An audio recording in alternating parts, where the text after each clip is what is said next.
You must understand that not everything is yours. The wisdom of God is given in the confines of your inheritance. There are things that are for us and there are things that are not for us. Not every territory is yours. Not every business is yours to do. Not every person should be your friend. You don't have to have a relationship with everybody. There are things that are yours and there are things that are not yours. Not every matter concerns you. Jesus said, no one comes to me except the Father draws him. There is what God is drawing to you. There is what is not drawing to you. Your business is with what God is giving you. What is drawing to you. So there are people trying to take what God is not giving and ignoring what God is giving. We're together. Genesis chapter 12 verse 1 to 3. God said clearly to Abraham, come out of your father's house to a land that I will show you. Not just to any land that you like. Not just to any territory. So there are things that are for you. There are things that are not for you. In Deuteronomy chapter 2 verse 2 to 7, we see how that when the children of Israel were coming out of Egypt, God told them specifically to avoid some places, to avoid some land. I'm not giving you this land. I'm not giving you that land. I've given it to someone else. The land does not belong to you. So don't even try.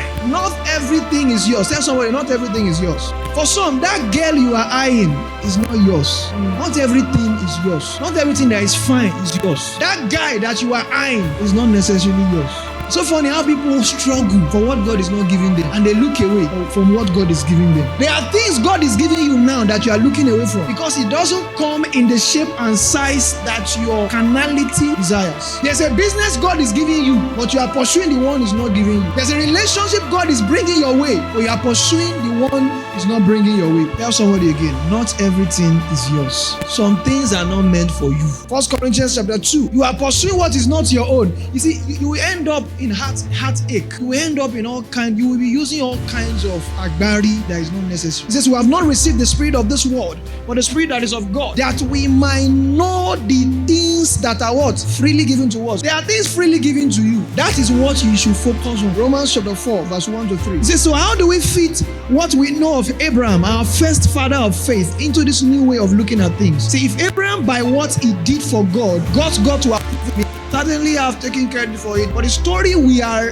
given is a God story, not an Abraham story. See, what we read in the scripture is Abraham. Please, let's read together. 1 to go. What we read in the scripture is Abraham entered into what God was doing for him. And that was a turning point. There's something God is doing for you now, but you are not looking at it. You are looking away from it. There's something that God is bringing your way. And it is consecration that helps you come into a place where you are ready to receive what God, and what God is bringing your way is better than what you are looking for. I'm telling you, I feel like sharing the story, but for time's sake, man one continue sorry, it means no fine waiting, no loss. Sit down in one place. There are things God is bringing your way. There are things God is doing for you. That is what you should seek to be positioned for. Deuteronomy chapter 2, verse 2 to 7. Let's read that scripture. Deuteronomy 2 to 7. And the Lord spoke to me, saying, this must be Moses. Say, you have skirted this mountain long enough. Turn northward and command the people, saying, you are about to pass through the territory of your brethren, the descendants of Esau, who live in Seir,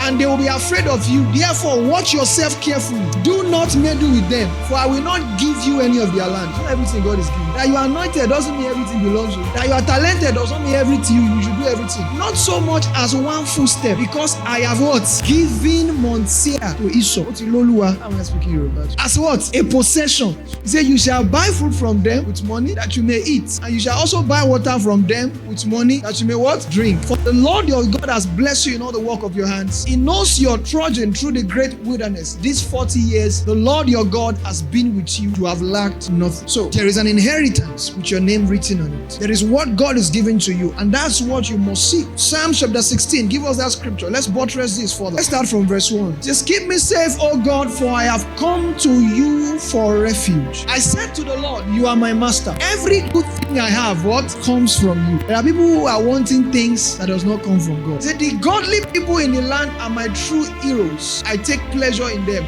See, this discourse is a discourse about David talking about his inheritance in God, his portion in God. He says, struggles multiply for those who chase after other gods. I will not take part in their sacrifice of blood, even speak the name of their gods. Say, Lord, you alone are my inheritance, my cup of blessing. You guard all that is mine. There are things that are yours, and God guides it. And He wants to lead you into those things by His wisdom. So these are things that the wisdom of God is reserved for. You enjoy divine wisdom. You enjoy divine inspiration when you are in the confines of the will of God. When you are on a journey sent by God.